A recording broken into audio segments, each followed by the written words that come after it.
Hello friends, welcome to our YouTube channel Learn with BK. Here I want to discuss about how to score more than 70% marks in IGNOU within 15 days. First of all, I want to clear that this video is only related to MCOM students. इस video में मैं आपको कुछ ऐसे tips and study plan बताऊंगा जिससे आप easily IGNOU में मोर देन 70% मार्क्स स्कोर कर पाओगे विद इन 15 डेज। तो आपको करना क्या, सबसे पहले आपको एटलीस्ट 4 to 5 टर्म्स का पेपर डाउनलोड कर लेना एक्सेप्ट करंट टर्म्स को छोड़ के आपको 4 to 5 टर्म्स का पेपर डाउनलोड करना और उसका आंसर को फाइंड आउट करना।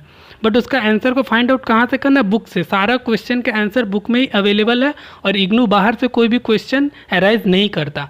तो स्टूडेंट्स के लिए यही बेनिफिट है कि आप बुक से ही पढ़ें। और आंसर को कैसे ढूंढें, आप 4 to 5 टर्म्स का क्वेश्चन को बार बार 3 से 4 बार गो थ्रू कीजिए। गो थ्रू करने के बाद बुक निकाल के आप क्वेश्चन को ईजिली कैचअप कर पाएंगे। In this part I want to discuss about how to present answer in exam. आप एग्जाम में आंसर को कैसे प्रेजेंट करें।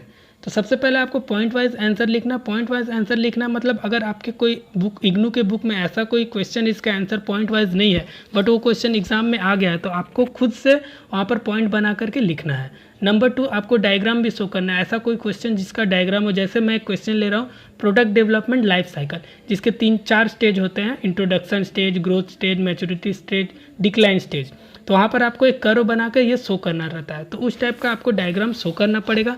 Number 3, maintain length of answer. आपको आंसर का लेंथ मेंटेन करना पड़ेगा। मतलब अगर इग्नू आपसे 20 मार्क्स का क्वेश्चन अराइज करता है तो आपको 4 to 5 पेजेस एटलीस्ट लिखना है जिससे आपको 20 आउट ऑफ 16 मार्क्स कवर हो पाए। Attend all question. यहाँ पर क्या होता है, इग्नू आपसे 8 क्वेश्चन पूछता है। एमकॉम सेकेंड ईयर के कुछ ऐसे पेपर है जहाँ पे 9 क्वेश्चन भी आते हैं, तो वहाँ पे सिर्फ आपको 5 क्वेश्चन अटेंड करना। मैं एवरेज 8 पकड़ के चल रहा हूँ।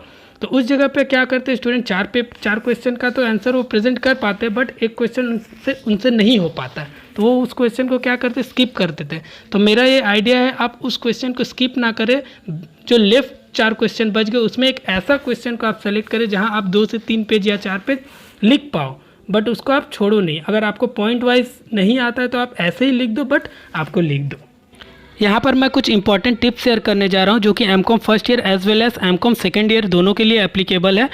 आपको पता होना चाहिए कि एमकॉम फर्स्ट ईयर का जो सब्जेक्ट्स हैं वो एक दूसरे से इंटर रिलेटेड और कनेक्टेड है, जिसकी वजह से IBO 1 का क्वेश्चन IBO 3 में इजीली पूछा जाता है, बार बार फ्रीक्वेंटली पूछा जाता है।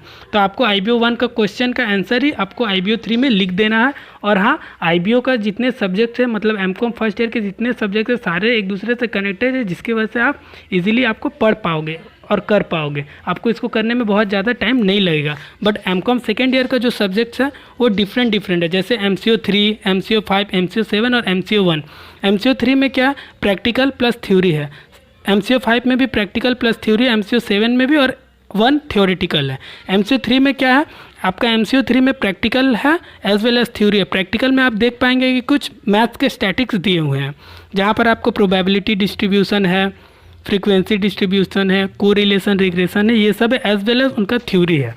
प्लस MCO 5 में आप देख सकते हो, MCO 5 में आपका कॉस्टिंग के टेक्निक्स हैं। कॉस्टिंग के टेक्निक्स मीन्स यहाँ पे बजटरी कंट्रोल है, मार्जिनल कॉस्टिंग है, स्टैंडर्ड कॉस्टिंग है, ये सब थ्योरी है एज वेल एज प्रैक्टिकल भी। और हाँ, आप देखोगे कि हर एक एग्ज़ाम में, हर एक क्वेश्चन पेपर में, हर एक टर्म के क्वेश्चन पेपर में आपका कम से कम 20x2 40 मार्क्स का प्रैक्टिकल दिया ही हुआ है, कम से कम। तो आपको प्रैक्टिकल को साथ में लेके चलना है, इसको स्किप नहीं करना है।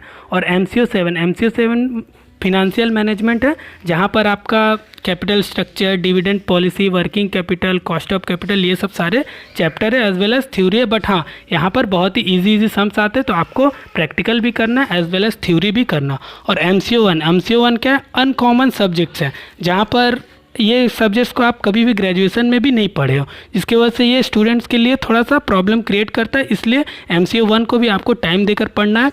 और हाँ, एट लास्ट मैं आपसे ये बताना चाहता हूँ कि MCO के जितने पेपर हैं, एमकॉम सेकेंड ईयर के जितने पेपर हैं, MCO 3, 5, 7, इनमें practical as well as theory भी है। तो किन किन चैप्टर से प्रैक्टिकल होगा, किन किन चैप्टर से कौन सा आपको थ्योरी पढ़ना है, ये आप मेरे नेक्स्ट वीडियो में आपको मैं बताऊंगा। अगर ये वीडियो आपके लिए हेल्पफुल रहा तो हमारे चैनल को लाइक कीजिए, सब्सक्राइब कीजिए, शेयर कीजिए। Thank you.